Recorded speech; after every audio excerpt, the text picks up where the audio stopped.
আসসালামু আলাইকুম, তোমরা সবাই কেমন আছো? আলহামদুলিল্লাহ আমরা ভালো আছি। তো চলে আসলাম ছোট্ট একটা ব্লগ নিয়ে। তো এই যে আজকে রোস্ট রান্না করব। তো চিকেনটা আগে ভেজে নিছি, তো এখন আমি সব মশলা কষাই নিতেছি।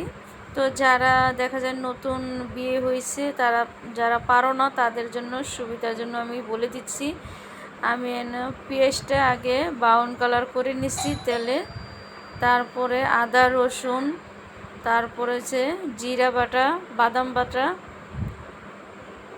তো সব মশলা, তারপরে একটা রোস্টের যে কাবাব মশলাটা না আমি রান্না করতেছি। তো সহজভাবে যে রান্না করে, তো যে সময় রান্না করবা তেলের সাথে একটু ঘি মারবা, ঘি মারলে গ্যারান্টিটা চলে আসে। তো এখানে এই যে আমার রান্নাটা শেষ।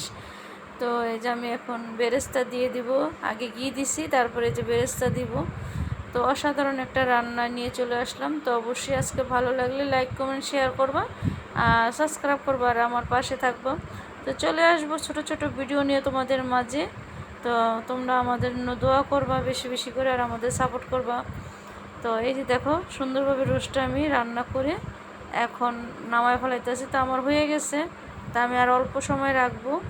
তো ঠিক আছে, ভালো থাকবা, সুস্থ থাকবা, আল্লাহ হাফেজ।